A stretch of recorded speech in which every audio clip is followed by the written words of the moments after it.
Hear, O Israel, thou art to pass over Jordan this day, to go in to possess nations greater and mightier than thyself, cities great and fenced up to heaven.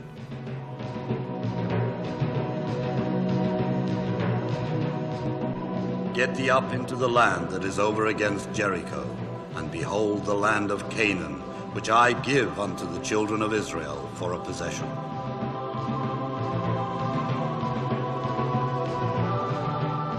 For the Lord thy God bringeth thee into a good land, a land of brooks and water, a land of wheat and barley and vines and fig trees, a land whose stones are iron, and out of whose hills thou mayest dig brass, a land that floweth with milk and honey, as the Lord God of thy fathers hath promised thee. For thou art an holy people. The Lord thy God hath chosen thee to be a special people unto himself, above all people that are upon the face of the earth. This God, the Lord God who gives away whole countries, is the God the English Bible called Jehovah. The land of Canaan that he gave to the Israelites was a tough little bunch of city-states set between Egypt and the Lebanon. But who on earth were these Israelites? There's almost no trace of them in the ancient world. You won't find a museum anywhere that has an Israelite gallery in it. Yet Israel's history, as it's written in the Bible, has become a part of Western history.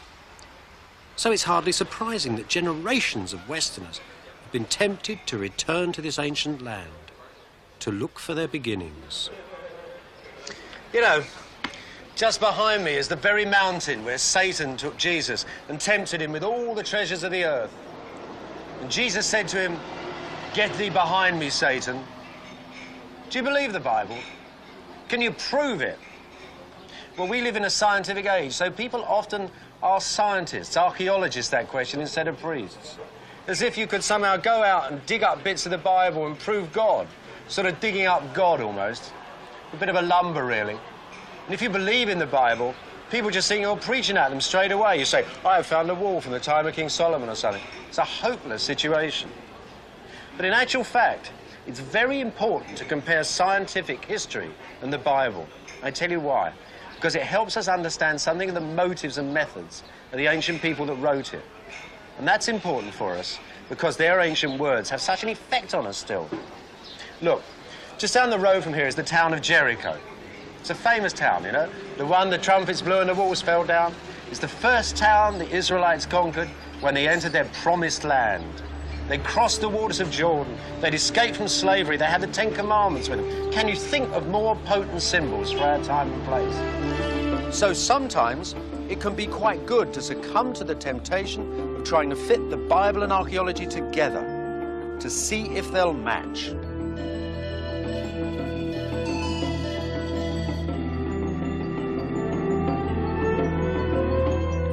These great mounds of red earth are the remains of the ancient city of Jericho.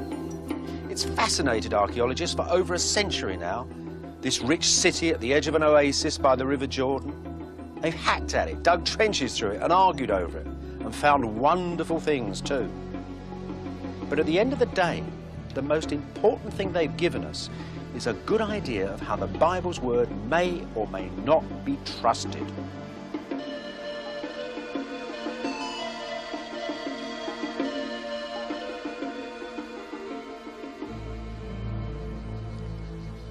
Even if the Bible had never told us that Joshua and his Israelites came through here, Jericho would still be one of the most famous cities on earth. To start with, it's the oldest city on earth, and it was built at the lowest point on earth. This stone tower, nearly 10,000 years old, is the oldest stone building in the world. When it was made, it stood on a plain.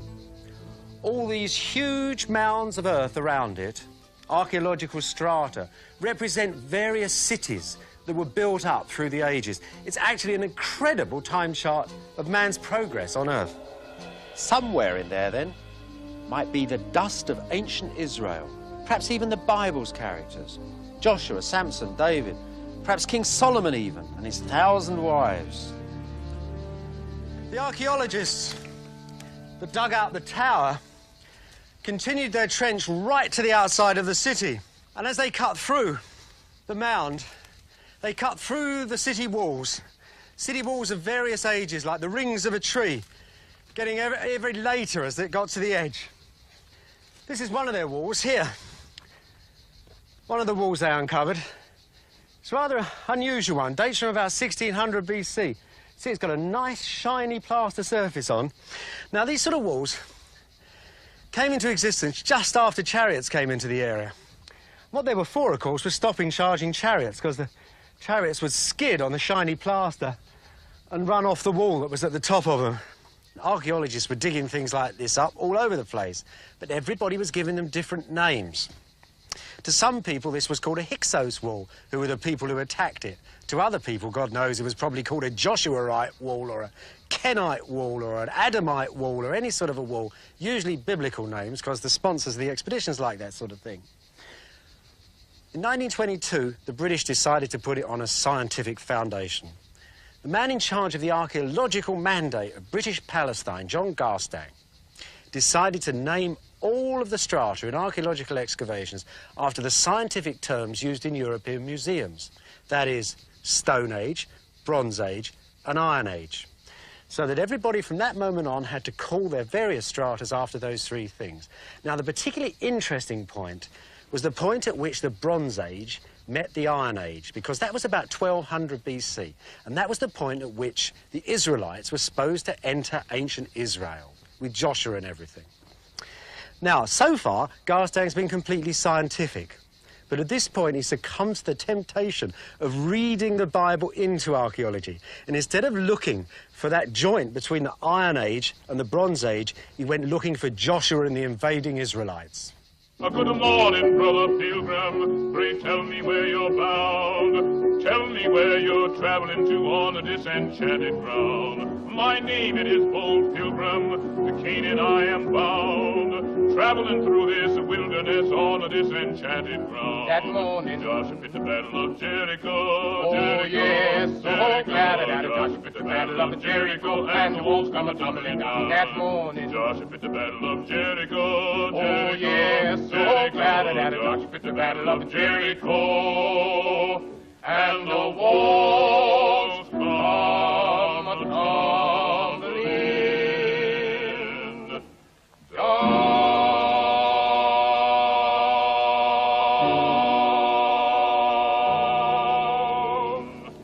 That's where Garstang found Joshua and the Israelites at Jericho. This, he thought, was a late Bronze Age wall. Look, you can see the beautiful big Bronze Age bricks, these lovely brown bricks set in the wall here. And notice how they're all tumbling away at the end. Reminds you of Joshua's 7 blasts from 7 trumpets at 7 circuits of the wall, and the walls came tumbling down, doesn't it? Actually, Garstang was a good archaeologist. He didn't believe in miracles. His suggestion was that there had been an earthquake. There are lots in this area, and the walls had tumbled down in a convenient earthquake. Well, he published his book, and it had a picture of this wall in it and of the city that's behind the wall, and it said, the city of Jericho on Joshua's arrival. And everything seemed fine. The Bible and archaeology had been put together. There was one major snag, however. Years after Garstang worked here, somebody came back, Kathleen Kenyon. She was a very, very good archaeologist, and she had much improved techniques. And she proved, without a shadow of a doubt, that this wall was 1,000 years older than Garstang had thought it was. So it couldn't have belonged to the time of Joshua and the Israelites. She proved something else that was even more devastating too. She proved at the time that the Iron Age and the Bronze Age met, the time at which everybody was expecting the Israelites to get here, there was nobody living in Jericho at all. The place was completely deserted and had been deserted for hundreds of years. So at that moment, it looked like the Bible and archaeology would never meet. That story of Garstang's walls and Joshua and whether he was or wasn't there, it's been repeated hundreds of times since those days. All over Israel, in fact. People keep coming up with new walls, new evidence of Bible characters, and both the walls and the Bible characters get knocked down again in the following generations. It's an endless, endless argument. But the simple result of it all is the Bible cannot be taken as a reliable, obvious guidebook to the ancient world or ancient history in this part of the world. The problem, then, is not whether or not the Bible is accurate, but how the Bible is accurate. What I mean to say is that the Bible is not an economic or a political history of part of the ancient world. What it is a history of belief, of God revealed to a nation and how they believed in him and didn't believe him. It's a history of sacredness and of faith. Now, the wonderful thing about modern archaeology is it's beginning to dig up that. That's not to say they're actually digging up God or digging up Jehovah, but they're digging up the circumstances in which that particular God first came into existence. In the dark recesses of the Cairo Museum is a great grey granite stela that holds in its inscription the first known mention of ancient Israel, and that in the year 1207 BC. The stela has a victory hymn on it, telling us about a war that Pharaoh Menepetar's army fought in Canaan. The fortress city of Ascalon is taken, it says. The fortress city of Giza is captured, it boasts. The fortress city of Yanoam is disappeared, no less, it announces. And then, and this is the good bit, the people of Israel lie desolate. Their seed is no more. Now, it's especially interesting that Israel is not called a fortress city, but a people. And in the great temple of Karnak in Upper Egypt by the Nile, there's something that bears that out exactly. A few years ago, a friend of mine found a wonderful visual footnote to the Israel stela, and he found it on this unlikely-looking wall. See that stela there? It's a very, very important historical inscription. And the scenes on either side, everybody had always thought, were part of that same story, the same story that this great historical text told. But my friend found they were something different. He found they were from the reign of King Menepetar, the king of the Israel stela. You'll see that it's the king attacking fortresses. There's the chariot, there's all the dead people underneath the chariot, and he's attacking a fortress. And even that mess underneath, that's another scene and another fortress. And here, the same king attacking another fortress. Ascalon it is, one of the towns named on the Israel stela. And here is a guy chopping the doorway down, somebody lowering their dead child with one of Pharaoh's arrows stuck in it off the battlements, and all the people praying for the king to stop. So we have 3 towns, just the same as we do on the Israel stela. Up there, being crushed by Pharaoh's chariots and the Egyptian cavalry, is a Bedouin tribe, which, if my friend is right, is the same Bedouin tribe mentioned on the Israel stela. In fact, they're the oldest known pictures of the ancient Israelites.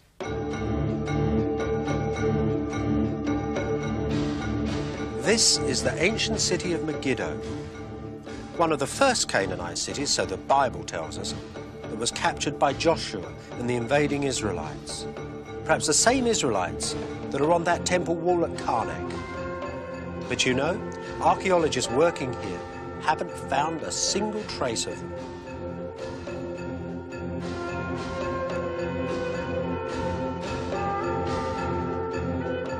One thing you can be sure of, whether the Israelites were ever here or not, these Canaanite cities had a powerful influence on the people who wrote the Bible.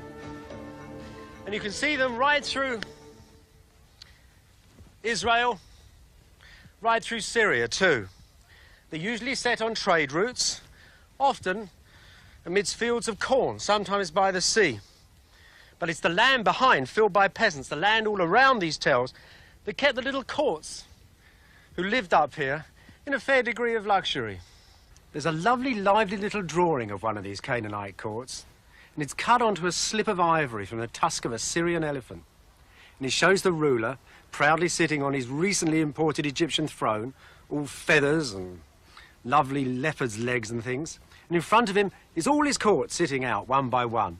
There's a musician plonking away on his lyre. There's the inevitable spear carrier standing there. Behind him, the captain of the chariots. They loved chariots and used to go chariot racing. A lot of their wars were in chariots. Now, it's a lovely little drawing, but it's not great art. Canaanites never really made great art. But there's one way in which they influence us down till today, and that's through their literature and through their religion. And through those 2 things, they influence the Old Testament and Judaism, Christianity, and the Bible.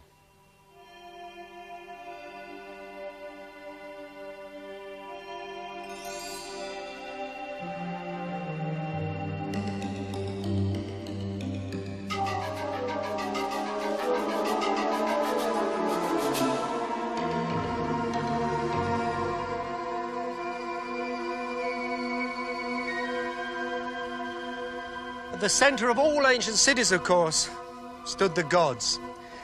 And these Canaanite cities were no exception. In fact, they were built around even more ancient, high places. That is, hills that from time immemorial have been regarded as sacred, certain spots on them as holy spots. And this is one of them. The most ancient sanctuary of Megiddo, the high place of Megiddo, the heart of Megiddo. Or as the Bible calls it, Armageddon.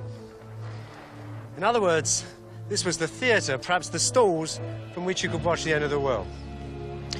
Now, there was another one of these Canaanite high places at Jerusalem. And that was the seat of another god, Baal Zephon. And that becomes the Christians' Mount Zion.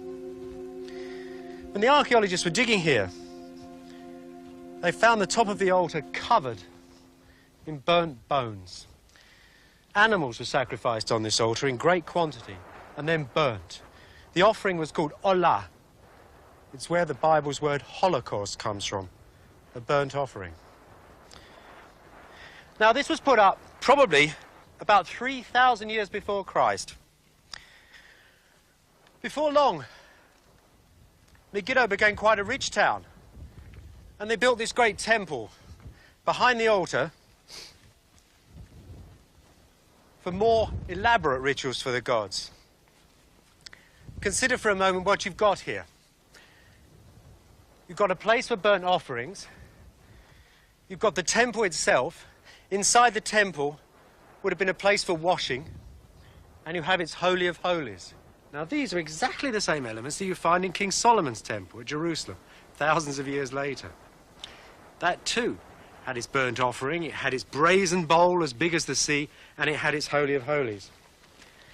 King Solomon's name, incidentally, contains the name of a Canaanite god, the god Solom, the god of the evening star. Now, it might not look much at the moment, but it was home for a Canaanite god. Actually, in its day, it was a great black building with tiny little slits, and the shafts of light came down here on these two great columns. Certainly not as grand as ancient Egypt, is it? But when these temples were found, they had beautiful little incense altars along the front. And the nice thing about the Canaanites, they weren't great architects, but they did love their music. And on these incense tables, which still survive, you can find tiny little figures of musicians, and they're playing instruments, pipes, banging drums, all sorts of things. Canaanites adored music. This room must have really jumped when they got going for their god. In actual fact, you can still find something of this in the Bible. Look at the Psalms in an old Bible, and you'll find these strange words set between the verses, sometimes after the title of the psalm. They're old musical instructions. We don't know what they mean today. They've been left out of modern Bibles. But there's something to do with the wonderful music that was made in these places. It's all silent now. Actually, there are yet more connections with the Canaanites than that. Think of that great Psalm 137. Think of that verse, "If I forget thee, O Jerusalem, may my right hand lose its cunning." Well, that's a very clever Old English adaptation of a very difficult Hebrew line that nobody really understood before. It should read, as we now know when we've got Canaanite originals to tell us, "May my right hand wither." Not quite as poetic, but probably more accurate. Now, I'm not saying that the Old Testament is all Canaanite literature. What I am saying is that traditions of Canaanite literature are very strong in the Old Testament. Just as the Bible says, ancient Canaan was destroyed. Archaeologists have found all these cities burnt and ruined, but they've also found that this wasn't done by the Israelites, but by a lot of other people, a great mass of tribes coming down from the north. And once again, at Thebes in Egypt, you can see pictures of them. Because after they destroyed Canaan, these same tribes went on to attack Egypt. And in the end, only the Egyptian armies were strong enough to stop them.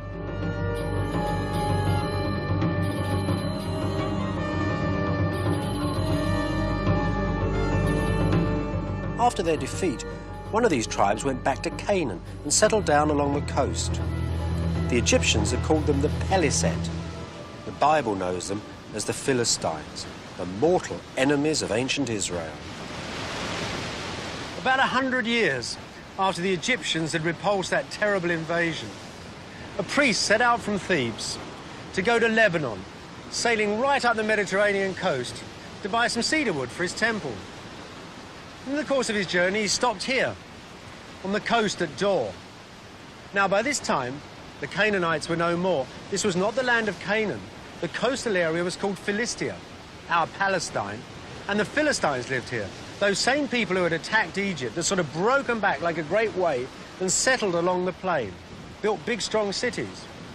They found that all this wonderful coastline was made of petrified sandbanks, and they were able to cut into it quite easily and make all sorts of harbours. Some of the oldest slipways in the world are still here. The Philistines had brought a completely new culture and completely new religion to this land. When they moved about, of course, they only had mobile things they could carry. Splendid swords, fine helmets, all the sort of paraphernalia of mobile peoples. When they settled down, they started to make all sorts of things. They made especially fine pottery. And this is a splendid example. You can see a lovely seated lady looking at her eyeball to eyeball. You can almost feel the Philistines in her. She's wearing too, or she would have been wearing, a beautiful golden necklace. Philistines were quite good metal workers too. So this is quite an elegant and refined thing. It's a funny thing to think, really. The Philistines weren't Philistine at all. It's just that they'd been given a particularly lousy press. Well, of course, we know who gave them a lousy press, the Israelites in the Old Testament. And where were they at this time? Well, they weren't along the coast. Nobody found anything of them here. In fact, nobody's found hide or hair of them for miles round here. Neither along the coast, nor on the plain behind.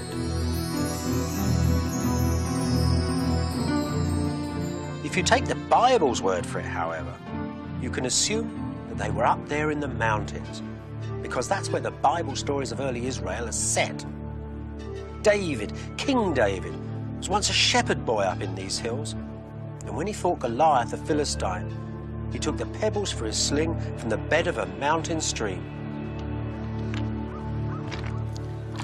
Most of the combats in the early history of Israel take place in just this area, in the zone between the green fields of the Philistines and the uplands of the Israelites.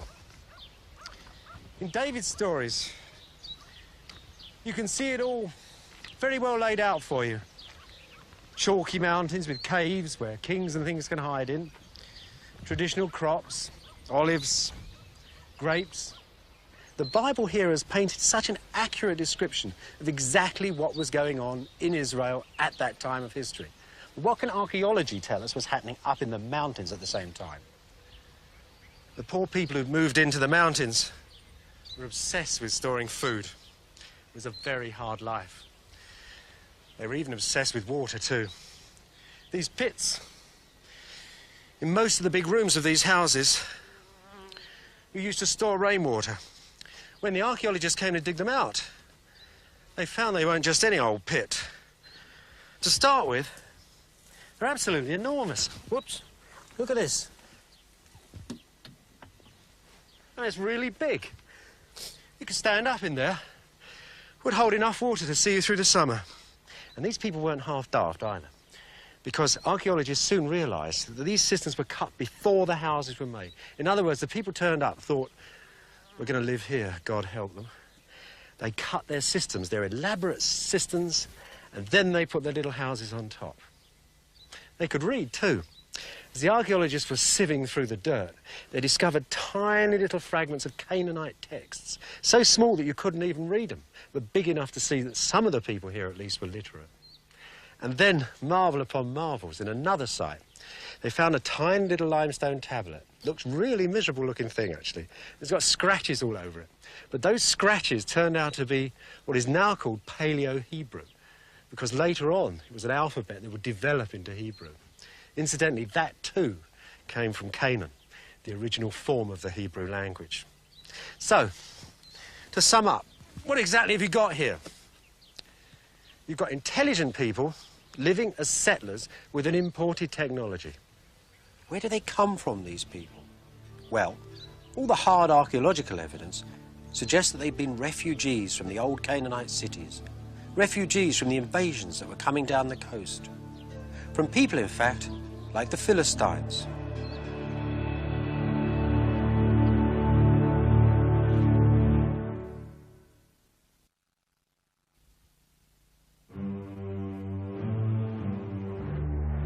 So here we are, up in the hills, looking for the biblical Israelites.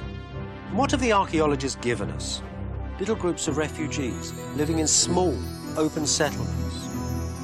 Modern archaeology has begun to reconstruct the lives of these ancient people. And if you do that, you start to come up with an amazing coincidence between scientific theory and the words of the Bible. Look, supposing these people had to fight off a Philistine invasion, or supposing they wanted to go down to the plain and fight for better land, they'd have obviously needed to form themselves into a coalition. So who runs the coalition? Well, they were really too poor to pay taxes to any central authority, I think. The Bible tells us that the people who lived up here weren't too keen on kings. And there's another thing, too. In the ancient world, abstract ideas are very, very few and far between. The word coalition, for example, is one that an ancient person could not have got his mind around. He could have got his mind around the idea king, or he could have got his mind around the idea of God. So let's have a god of coalition. Let's pretend there was a big god up here that was the god of coalition, and the priests of that god preached that everybody had to join in this coalition, and the country would therefore be strong, it would have a strong army, there would be prosperity, but if anybody dropped out of the coalition, then there would be disaster, defeat, and all the rest of it. So there would be travelling priests, and they would go around, and the travelling priests would hold the identity of the god, and the religion would all be based upon the idea of oneness, of a joint identity shared, and of identity which was sort of bounced off against the neighbours, that it was different, peculiar only to them, and somehow very strong. Well, of course, that is exactly the situation in the earliest parts of the Old Testament in the history of Israel. The travelling priests are the biblical prophets, and the God of the coalition is Jehovah, whose Ark of the Covenant, the rules of the coalition, the 12 tribes carried into battle. You know, here you can almost dig up God himself.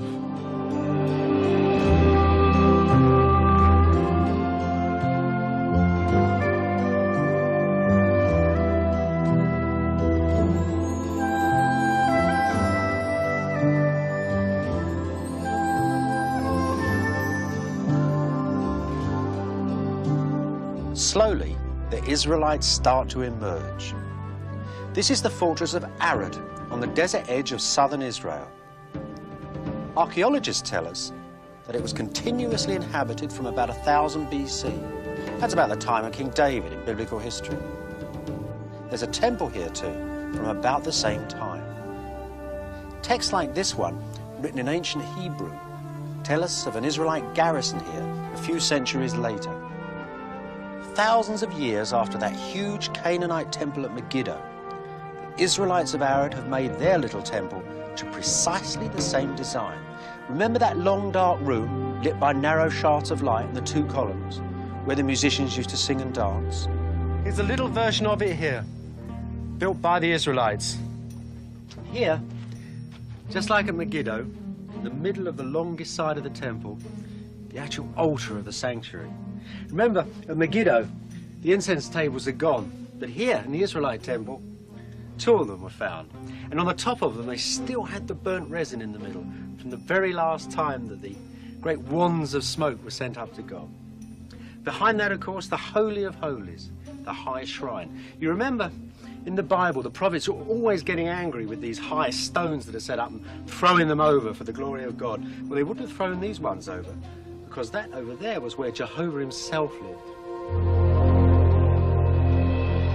Even when you come out of the sanctuary, when you come in to the courtyard of the temple, the resemblance to the biblical temple of Jehovah, Solomon's temple, is very strong. This is the same sort of courtyard as the 5 books of Moses describe Moses building in the deserts of Sinai itself. This is called the outer court. And over here stood a great water basin, the lava as big as the sea, they say in the Bible, where the priests washed their hands before they went into the Holy of Holies. And over here, perhaps the most remarkable part of all in the temple. This is a sacrificial altar for the Holocaust offerings. Remember, the one at Megiddo was big and round. Now this is built strictly according to the laws of Moses. That means it has to be 5 cubits long exactly. 1, 2, 3, 4, 5. 5 cubits exactly. So here you see, you've got an Israelite temple built according to the oldest rules of the land that go back thousands and thousands of years. But now, an Israelite temple dedicated to Jehovah himself.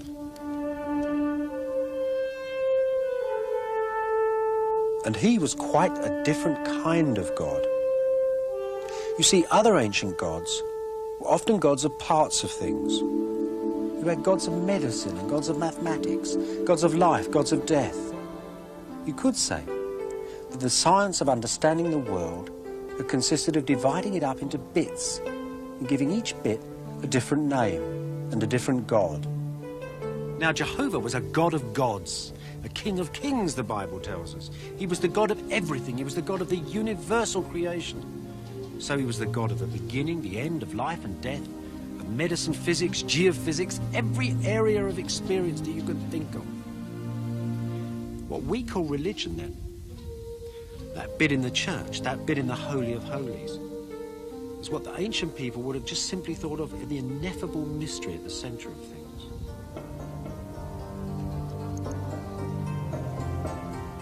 Herod's temple is contrary to Jehovah's law, which says that Israel must have but one temple, and that in Jerusalem.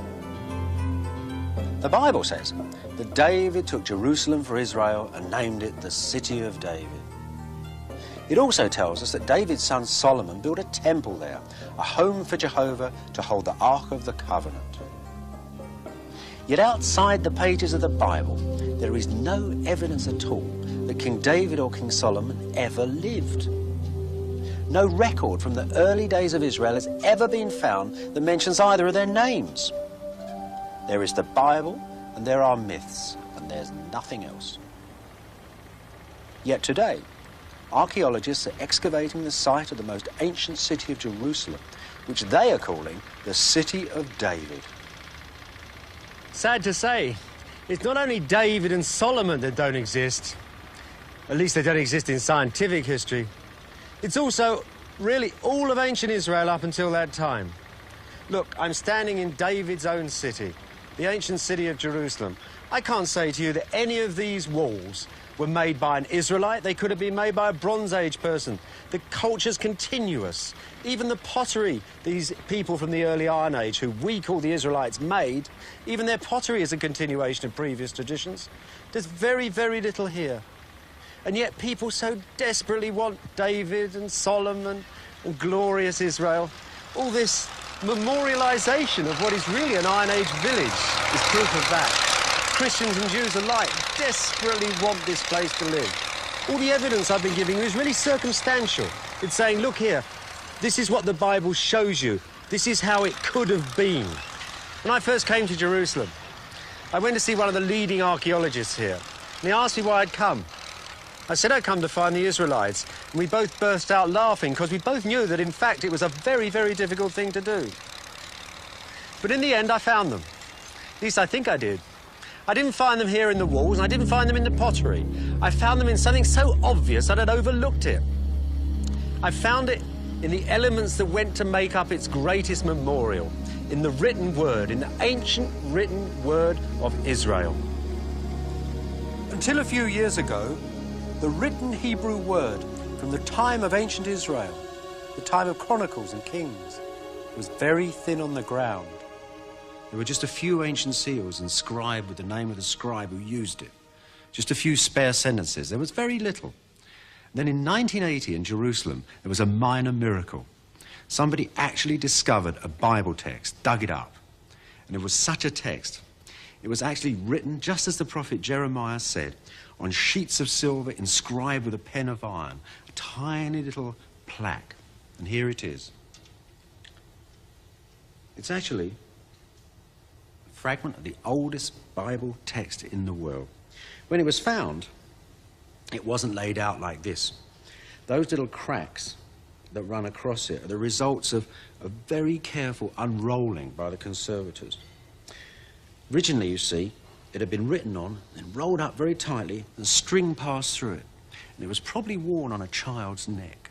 When they started to try and decipher this text, because I don't know if you can see, but it's very difficult to read indeed. The very first word they were able to read was Jehovah. They read it actually 3 times on this plaque before they could read anything else. That was exciting in itself because it was the oldest occurrence of the name of Jehovah in Jerusalem. That is 6th or 7th century BC. Jehovah had come back to his own city.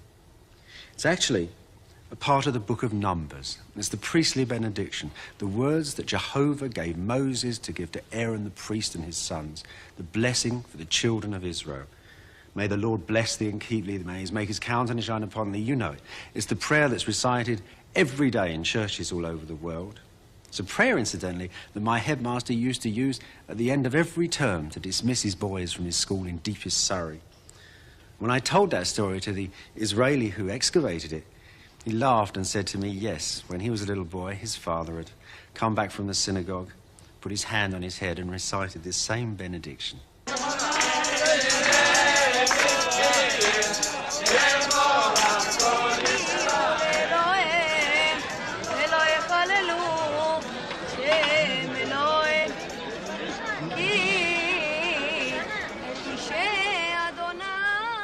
The Bible tells us that the children of Israel were in deep trouble when that silver plaque was made.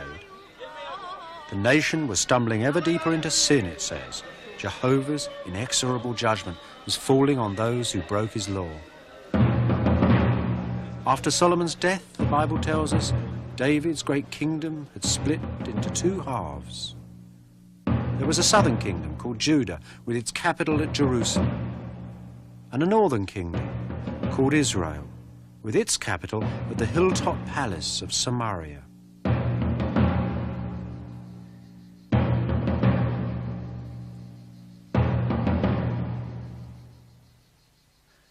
Bible history and Israelite archaeology finally joined together here at Samaria. Here, archaeologists found an Iron Age palace. Here, the Bible tells us, King Omri built a palace. And that palace is mentioned in records from outside ancient Israel, contemporary records, where it's called Beit Omri, the House of Omri. So this, you can say, is a genuine Iron Age excavated palace from the reign of King Omri. I suppose it's Omri's son who's the more famous, though, King Ahab, who refused to walk in the ways of the Lord, as the Bible tells us. One thing the Bible doesn't tell us is what a great soldier King Ahab was. In the 9th century, he gathered up a coalition of lots of little kingdoms like this all around Israel, and together they went out and beat the Assyrian army, that tremendous force from North Iraq that used to raid westward practically to the Mediterranean every year. It was King Ahab and his little coalition alone that stopped the Assyrians for a couple of years. Anyway, Ahab and his friends certainly hadn't stopped the Assyrians for good. They kept on coming down into Israel year after year, just like a wolf on the fold, as they say, taking tribute and prisoners, destroying cities. And that, in 701 BC, was the sorry fate of the city of Lachish to the south of Jerusalem. Lachish must have been a hard nut for the Assyrian army to crack. These scenes celebrating the victory were taken from the central room, the very throne room of an Assyrian palace. And here's all the claustrophobia of hand-to-hand fighting. The ramps, the siege engines like funny tanks, the archers, the sappers, and the poor old Lachishites up their battlements fighting for their lives. In the Bible, the prophets bewail its fall. Here, as the people leave their city for the last time, they pass the elders of their town impaled, stretched out, flayed upon the ground. So here's Lachish's families with their laded carts, their women and their children, and a few pots and bundles. The eternal refugees with their carts leaving their land. The first time you'll see this scene in history. But it must have been a common enough sight at that time, on the roads that led eastward, from the cities of Israel and Judah to the lands of Assyria and beyond.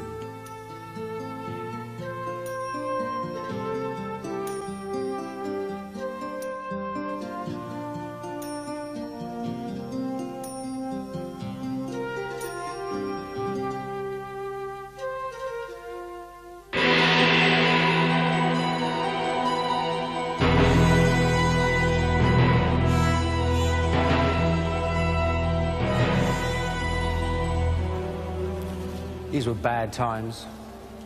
About 100 years after the kingdom of Israel was destroyed by the Assyrians, Assyria itself was destroyed by a group of cities it had earlier conquered, led by that most ancient of all cities, Babylon.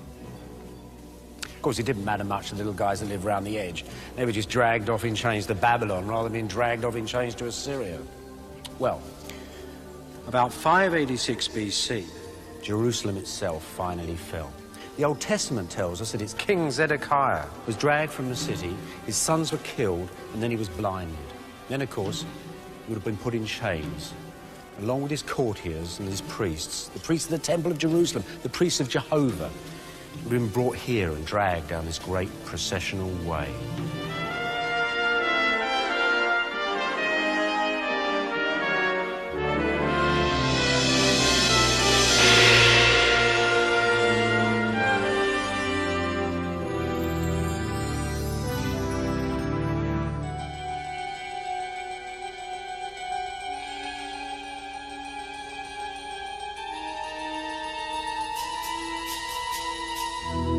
These, then, are the gates of Babylon. The very gates that swallowed up what was left of poor old ancient Israel. The great whore, the scarlet whore. The prophets call this city in their curses, and they call it that because here it was that Hebrew was almost forgotten as a spoken language. And here it was that some of the Judeans took up worshipping foreign gods. Now, it must have seemed to some of the other Judeans in their little ghetto in this huge city that their history, the history of ancient Israel, had come to a full stop. That Jehovah had created them, that they had lived, and then they had died. Their history then had become a finite thing. And they must have looked back over that history and seen that when they actually kept to the covenant, they did okay, that Jehovah smiled on them. But when they started to break the covenant and fall into sinful ways, their kings died, and finally their country was smashed and they were led into exile. And it seemed too that they needed to write this history down, all of it, in the light of this new experience. Because after all, it was a history of divine providence at work on earth. Now, most of these other little princes, when they come here in chains, had been told to bring the city gods, their country gods, with them. Now, the Judeans obviously couldn't have brought Jehovah. He wasn't about to be put in a box and carried anywhere. So they brought the temple treasures in Jerusalem, which the Babylonians put in their treasury, and they must have brought some sacred writings too, because the Bible, the Old Testament, actually mentions all these writings which were around in the time of ancient Israel. There were lists of laws talking about sacred books. There were histories, hymn books, all sorts of wonderful things.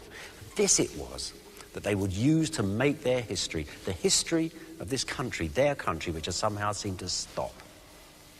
They didn't want to write an archaeological history. They didn't want to write a scientific history. This was a sort of a summation of a nation. It was its last thing. It was its apotheosis. It was a divine history of this grand experiment between a God, a covenant, and a people. It had never happened before on earth. This was its memorial. Because here it was at Babylon that the Old Testament, or the greater part of it, was finally written down.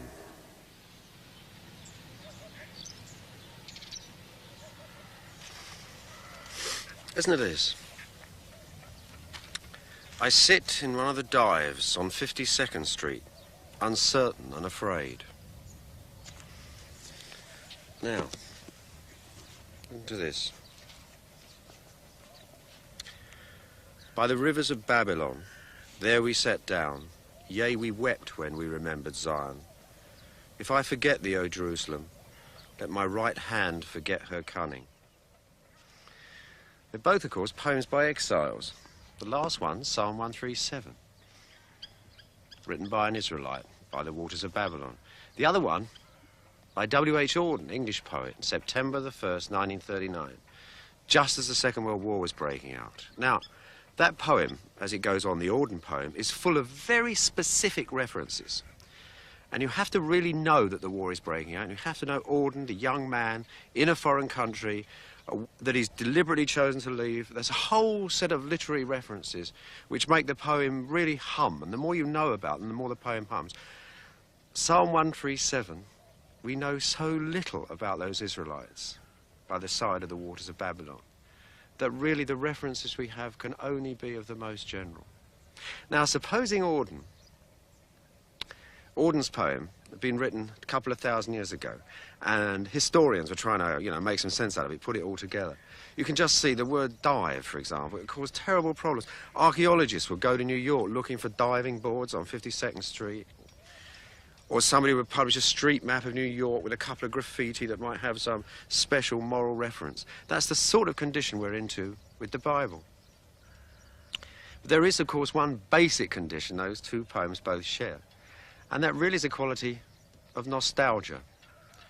Because the Old Testament, being put together after Israel's history, is looking back on ancient Israel, and it sees the land through somebody's mind's eye, through somebody's sad mind's eye. So you get visions of every tree and every stone of Israel as the scribes go for walks across its country and its pages.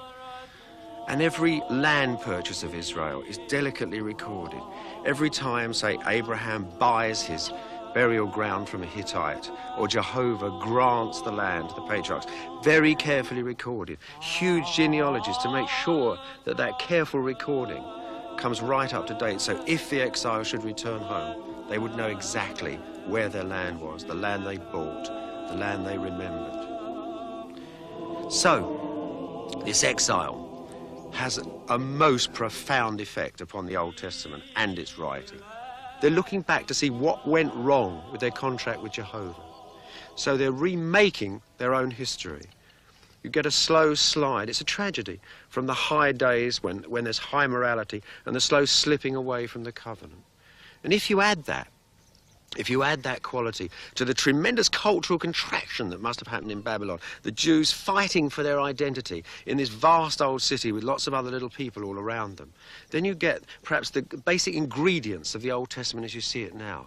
You get nostalgia, you get this absolutely rigid adherence to the idea of the race, the Israelite race, and you get also this tight examination of history and how Jehovah worked with it and how they have somehow fallen from grace. And that is why that early part of the Old Testament gives you this amazing romantic evening glow of history with heroes like Samson, with David and wise men like Solomon, all these fabulous people living in a fabulous long ago land.